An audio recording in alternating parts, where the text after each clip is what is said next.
बहुत बड़ा प्रश्न था, आप भी लगातार आवाज उठा रहे थे ए पेयरिंग वाले को लेकर, बीएड ए पेयरिंग को लेकर। आज 25 तारीख हो गया, आज सिलेबस भी जारी कर दिया गया, क्या उम्मीद है अब? हमको तो लगता है कि इसमें जरूर गवर्नमेंट की साजिश रही एक तरीके से। अब स्टूडेंट सब एग्जाम देने के लिए परेशान है। जो अपेयरिंग वाले स्टूडेंट थे सबका लगभग का एग्जाम इधर भी था टीचर वाला, और उससे एक दिन पहले आप डेट समाप्त कर रहे हैं, बाद में बढ़ा भी रहे हैं तो 2 दिन के लिए बढ़ा रहे हैं, उसी पीरियड में बढ़ा रहे हैं जब तक वो बच्चे एग्जाम दे रहे होंगे। क्या ये बच्चे विरोध ना करें, यही सोच थी क्या?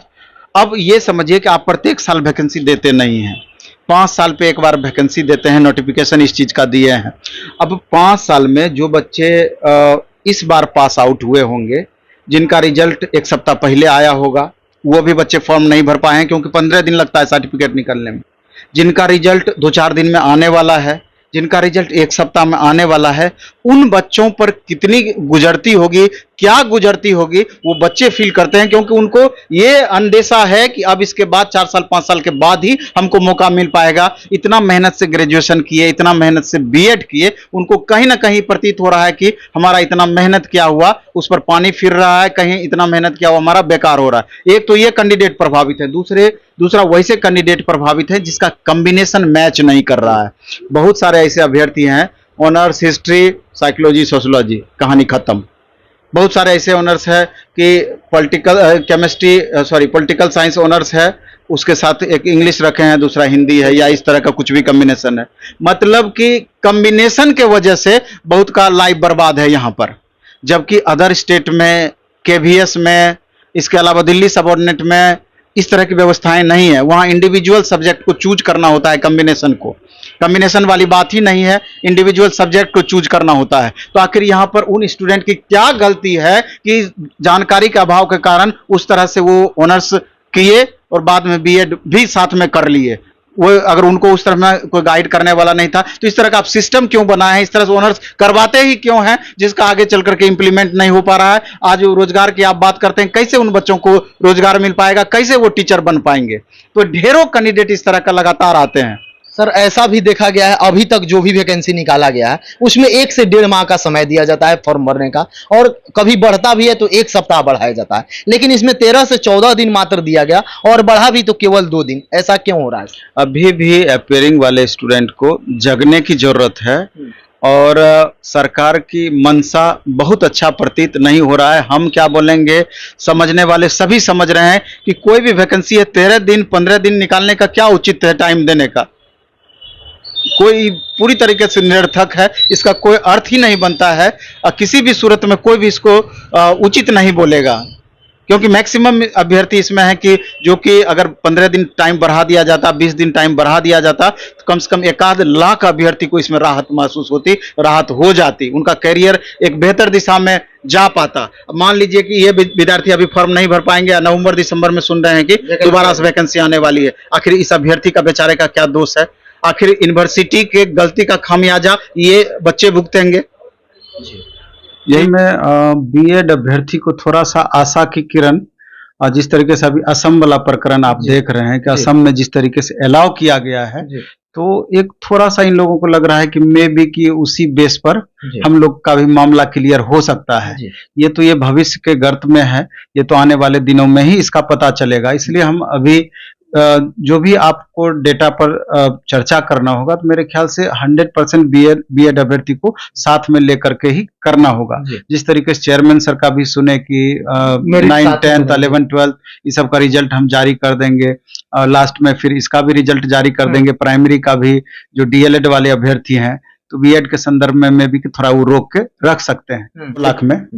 और डेटा यही कहता है प्रीवियस कि 60% अभ्यर्थी सीटेड डिस्क्वालीफाई करते हैं, 60%, 40% ही पास करते हैं। अगर 75,000 महिला अभ्यर्थी होगी तो 60% वहां से भी आप घटा दीजिए, तो 25 लाख महिला अभ्यर्थी बचा, तो वो महिला अभ्यर्थी की संख्या और कम हो गया। तो स्वाभाविक है कि जब इतना सारा कारण है तो स्वाभाविक है कि कट ऑफ पर महिला अभ्यर्थी में और ज्यादा फर्क पड़ेगा, यानी महिलाओं का कट ऑफ नीचे जाएगा, ज्यादा नीचे जाएगा पुरुष के अपेक्षा। हाँ, एक तो सीट का रिजर्वेशन और ऊपर से डेटा ऐसा, तो निश्चित रूप से। तो अब अगर ओवरऑल हम बात करें क्योंकि 2 लाख 2.5 लाख अभ्यर्थी एग्जाम में शामिल ही नहीं हुए हैं। अगर बीएड वाले अभ्यर्थी को भी एक साथ लेकर के चलें, जी क्योंकि बीएड वाले अभ्यर्थी को नहीं आप एक साथ लेकर चलते हैं तो अगर खाली डीएलएड बचता है वो तो क्वालिफाई कर जाएंगे, सबका नौकरी पक्का है, इस बात की गारंटी है। सबका, हाँ सबका, इस बात की गारंटी है जो क्वालिफाई कर जाएंगे। लेकिन अभी इस बात को हम या आप कहने वाले कौन होते हैं, क्योंकि जिस तरीके से बिहार गवर्नमेंट बच्चों को अलाउ की, बीपीएससी अलाउ की कि नहीं आपको एग्जाम देना है, तो हो सकता है कि जिस तरीके से असम का प्रकरण हुआ तो मे भी कि बीएड वाले अभ्यर्थी के साथ कुछ उचित न्याय मिल जाए इसको, अगर ऐसा संभव है तो। सुप्रीम कोर्ट अगर इस पर दया दृष्टि अपना दिखाती है तो क्यों अभी इग्नोर करने वाले आप और हम कौन होते हैं। अब बोला भी गया है कि मेरिट एक ही साथ बनेगा तो इग्नोर हाँ, कैसे कर सकते हैं? तो उस परिस्थिति में अब फाइनल बात पर आइए, प्राथमिक पर। तो फाइनल बात पर अभी जो सिनेरियो जितनी भी बातों पर डिस्कस हुआ है, तो मेरे ख्याल से 60 से 65 के बीच में, थोड़ा डेटा हम दायरा थोड़ा बड़ा ले लिए, ऐसे 62 से 65 हम बोलते थे, लेकिन जब इतना चीज हम देखे 2.25 लाख अभ्यर्थी अभी शामिल एग्जाम में नहीं हुए, छोड़ दिए, तब हम कहते हैं कि 60 से 65 के बीच में जिनको भी मार्क्स आ रहा है पुरुष अभ्यर्थी को जनरल, वो 100% है कि उनका रिजल्ट होना चाहिए। आप खुद डेटा एनालिसिस कर सकते हैं। और इसी में कैटेगरी बाय कैटेगरी BC2 है, BC1 है, तो 2-2 मार्क्स आप कम करते चले जाइए। और EWS का भी OBC का समकक्ष होता है, समकक्ष होता है, BC2 के समकक्ष उसको आप ला सकते हैं, उनका भी 2 मार्क्स का कम आएगा। ये पुरुष अभ्यर्थी की बात कर रहे हैं। SC ST में अगर आप घुसिएगा तो हमको तो लगता है कि 52, 55, 50 प्लस में 50 से 55 के बीच में SC ST का श्योर है कि रिजल्ट हो जाएगा। दिव्यांग कैटेगरी का है तो उसका और आप नीचे ला सकते हैं, 50 से भी नीचे ला सकते हैं। वहीं अगर महिला अभ्यर्थी की अगर हम बात करें, अब आइए मेन पर, तो हमको लगता है कि महिला अभ्यर्थी का जिस तरीके से क्वालिफाइंग मार्क्स पहले से नीचे है, 32% क्वालिफाइंग है, तो 32% का मतलब हमको लगता है कि 38 मार्क्स के लगभग 38-39 के नंबर के बराबर होता है अप्रॉक्स। तो उस हिसाब से हमको लगता है। फ्रेंड्स, जैसा कि आपने सुन लिया होगा, सर का वीडियो पूरा देख लिया होगा आपने, तो उन्होंने पूरा बात बता दिया आपको कि यह स्टेट का जो भर्ती निकला हुआ है, मतलब भर्ती नहीं हुआ एक्चुअली में, प्राथमिक शिक्षक में या फिर अपर शिक्षक में या फिर आपके उच्चतर माध्यमिक में या आपका मान लीजिए पोस्ट ग्रेजुएशन PG UG जो भी है, TGT PGT सब में जो आपको वैकेंसीज आती हैं, उसके लिए आपको टेट या सुपर टेट जो पास करना होता है, उसमें जैसे बिहार का जो होता है वो यह स्टेट होता है। तो बिहार के यह स्टेट का जो है 2 पेपर होता है, एक पेपर 1 और एक पेपर 2। तो पेपर 1 और पेपर 2 दोनों के लिए जो है इस समय फॉर्म आया हुआ था। तो अभी हाल ही में 25 तारीख उसका जो है लास्ट डेट था, और 25 तारीख के बाद अब फॉर्म नहीं भरा जा रहा है, लेकिन बहुत सारे जगह पर बहुत सारे माध्यम से तो ये बात तो सरकार तक पहुंचाई जा रही है कि बच्चे अभी भी फॉर्म भरना चाह रहे हैं तो कृपया लास्ट डेट पहली बात बढ़ाई जानी चाहिए। दूसरा बात क्या होना चाहिए कि बीएड जो बिहार स्टेट है उसमें आपको बीएड वाले जो अपेयरिंग में है उनको मौका मिलना चाहिए। जैसे कि जो बच्चे अभी बीएड कर रहे हैं से मतलब ये नहीं कि अभी फर्स्ट ईयर में है या फिर सेकेंड ईयर का भी शुरू किया है, ऐसा नहीं है। जो बीएड कर रहे हैं का मतलब ये है कि लास्ट ईयर का पेपर दे दिए हैं, रिजल्ट अभी बाकी हुआ है, या फिर एक आध प्रैक्टिकल अभी बाकी है, या फिर सेशन लेट चल रहा है इसलिए गड़बड़ हो रहा है, या फिर रिजल्ट कहीं लटका हुआ है।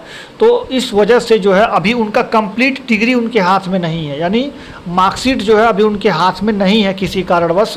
तो वे लोग कैसे फॉर्म भरेंगे? तो वो उन अपेयरिंग छात्रों को भी मौका देना चाहिए बिहार स्टेट में। तो इसके लिए भी आवाज़ उठाई जा रही है, जिसके लिए आपको इस वीडियो को ज़्यादा से ज़्यादा लोगों तक पहुँचाना होगा और इस बात को निश्चित करना होगा कि ये वीडियो ज़्यादा से ज़्यादा लोग को जाएगा, तभी जाकर के सरकार तक ये बात पहुँचेगी कि आपकी मांग ये है और आपको ये करना चाहिए था। तो ये जो है आप जल्दी से जल्दी इसको वीडियो को शेयर कर दीजिएगा अपने सभी ग्रुप्स वगैरह में। वहीं अगर आप स्टेट में अगर आप मौका मिल गया आपको, इसमें अगर पेपर में आप फॉर्म भर ले गए और अगर आप अपेयरिंग में ही हो या फिर पहले भी जो अगर फॉर्म आप भर चुके हैं, तो उसके आधार पर ये जो फॉर्म आया है इसके आधार पर जो है एक वैकेंसी 1.5 लाख की यानी करीब 1.5 लाख पद के साथ एक बार और वैकेंसी बिहार शिक्षक भर्ती में आएगी, जो कि दिसंबर महीने में आने की उम्मीद है। जो कि ये जो भर्ती चल रही है उसके जस्ट बाद में होगी, तो दिसंबर महीने में उसका नोटिफिकेशन आपको देखने को मिल जाएगा और उसमें यही बिहार स्टेट 1 या स्टेट 2 लगेगा। तो इसलिए आप सभी से अनुरोध है कि इसको ज़्यादा से ज़्यादा मात्रा में शेयर कीजिए ताकि ये बात आपकी सरकार तक पहुँचे और आपके लिए एक बार फॉर्म फिर से खुलवाया जाए और बीएड अपेयरिंग कैंडिडेट को भी मौका दिया जाए। इसमें उनकी क्या गलती है, जहाँ पर बिहार में ही ले लिया जाए तो बिहार में सेशन इतने लेट होते हैं तो उसमें छात्रों की क्या गलती है। तो यही सब बातें हैं, बाकी ये सारी बातें आपको अच्छा मतलब सर ने बताई दी होगी, पूरी बात आपने सुन ली होगी। तो चलिए वीडियो अगर आपको थोड़ा सा पसंद आया तो वीडियो को लाइक जरूर कर दीजिएगा, चैनल को सब्सक्राइब कर दीजिएगा, क्योंकि बिहार से शिक्षा से रिलेटेड जितने भी चीज़ें होंगी, स्टेट वगैरह टेट वगैरह या फिर किसी भी भर्ती से रिलेटेड कोई भी चीज़ होगा तो यहाँ पर आपको तुरंत और सटीक नॉलेज मिल जाएगा। तो चलिए मिलते हैं अगले वीडियो में, तब तक के लिए अपना ख्याल रखिए। जय हिंद, जय भारत, धन्यवाद।